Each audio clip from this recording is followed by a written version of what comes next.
2020년 9월 30일 아침 7시입니다.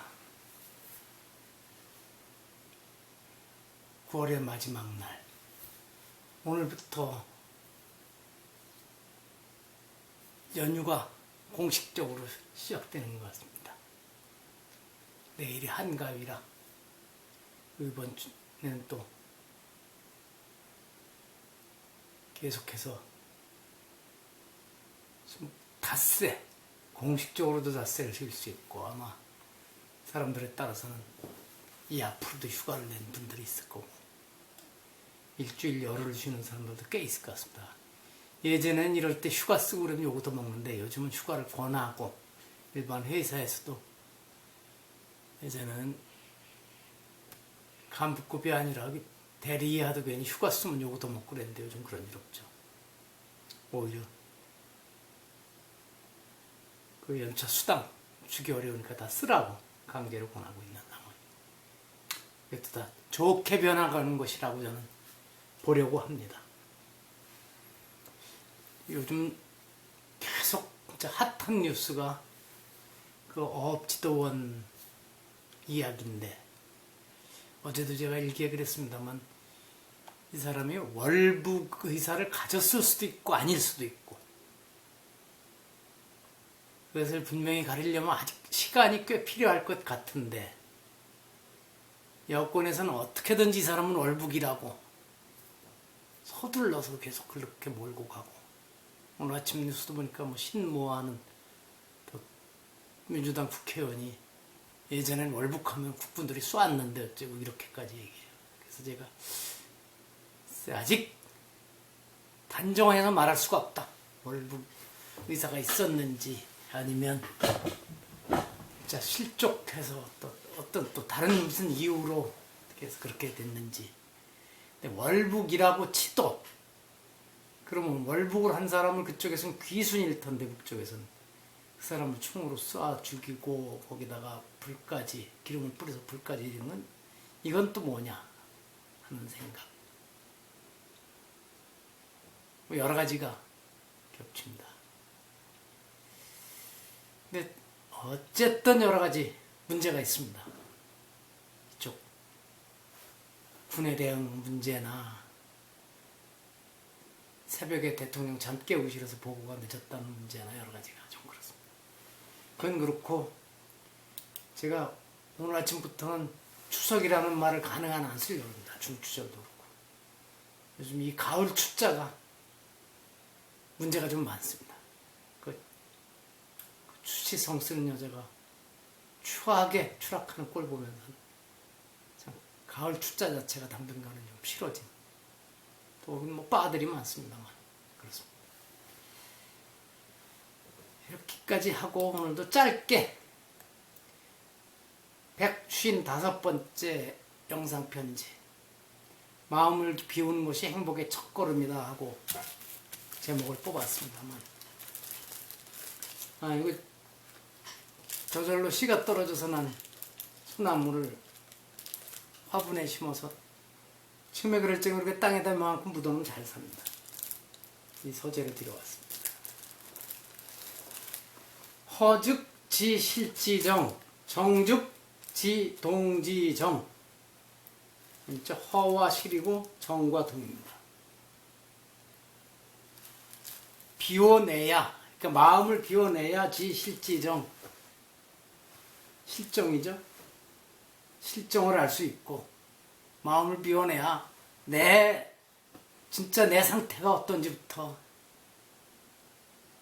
내 집안 사정이 어떤지, 내 회사 사정이 어떤지, 또 정부 사정이 어떤지, 이걸 알 수 있다는 것이죠. 정즉 지동지정. 고요하게 있으면 지동지정. 그 움직임의 발음이 어떤지를 알 수 있다. 그러니까 어떻게 행동해야 바른지를 알 수 있다.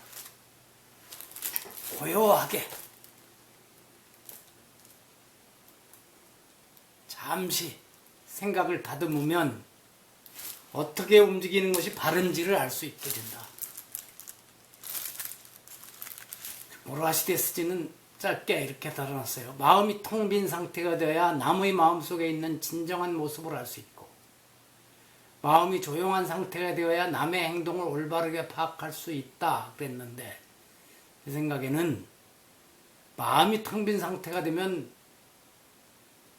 남의 마음속에 있는 진정한 모습이 아니라 우선 내 마음속에 있는 진정한 모습을 알 수 있고, 마음이 고요해지면 남의 행동이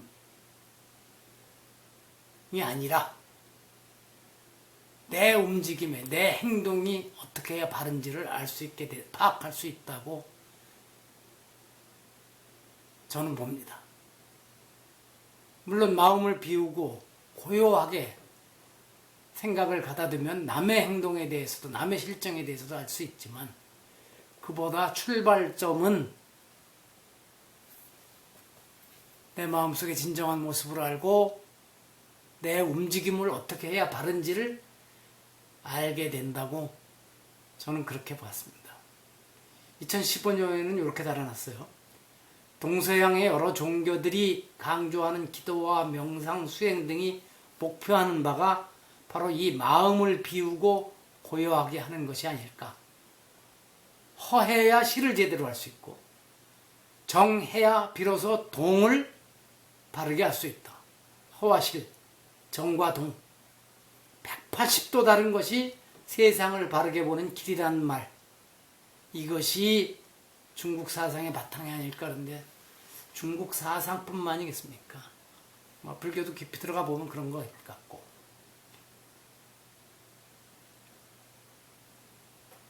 기독교 쪽에도 그렇지 않을까 하는 생각을 해봅니다. 근데 정말 어려운 것이 마음을 비우는 것이고 고요하게 머무는 것입니다.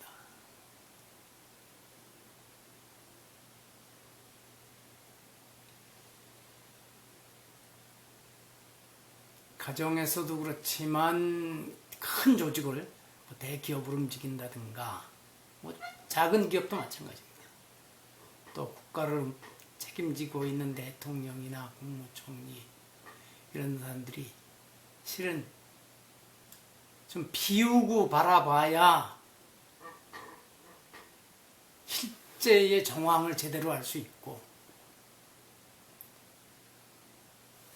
일일이 작은 일에 그때그때 즉자적으로 대응하는 것보다는 상황을 아주 조용히 관조하면서 살펴보면 자신이 어떻게 행동해야 회사가, 국가가 바르게 갈 수 있는지를 알게 될 것입니다. 그런데 본인의 성품이나 본인의 능력이 마음을 비우고 고요하고 있는 것을 감당 못하기도 하고, 주변에서 그렇게 놔두지를 않죠. 또. 그래서 훌륭한 지도자는 그런 외부 경계에 지나치게 끌려다니지 않는 것입니다. 물론 여론과 민심의 흐름은 살펴야 하지만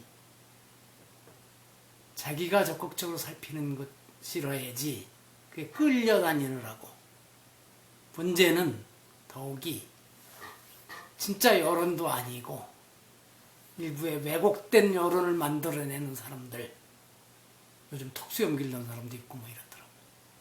이런 사람들에게 끌려다니면 안 되죠. 그런 모습이 보입니다.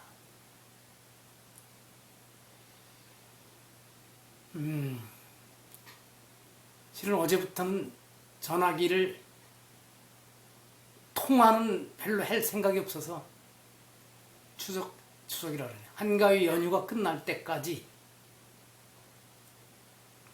비행기 탑승 모드로 해놓고, 그렇더라도 카카오톡을 컴퓨터나 그러다 주고받을 수 있고 블로그나 페이스북도 있으니까 바깥과의 소통을 완전히 끊는 것은 아닙니다. 며칠 동안 그래 보기로 했습니다. 아마 꼭 연락을 하게 되는 사람들은 카카오톡으로다가 와서 통화를 하고 싶다 그러면 전화를 또 다시 하는 것이고, 또 며칠 그래 보려고 합니다. 하긴 전화기 열어놓으면 또 그 메시지를 다 똑같은 그 사진 해서 한가위 복 받으라는 얘기 똑같은 거 오는 거 그것도 이제 실증이 나더라고요. 저는 올해 그런 걸 하나도 안 보내려고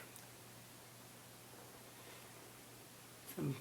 이렇게 해서 또 짧게 155번째 방호제 영상 편지 제 짧은 이야기를 나누어 봤습니다. 아까 아침 말씀드린 것은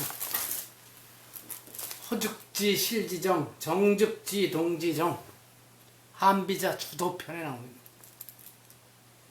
재밌어요. 허실 정동이 조화를 이루어야죠.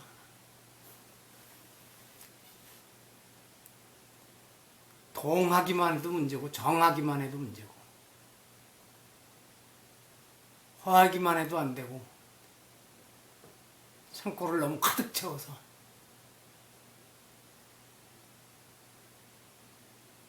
뱃속에도 너무 통 꽉 차면 안 되고 너무 통 비워도 안 되고 그렇습니다. 자, 여기까지 마칩니다.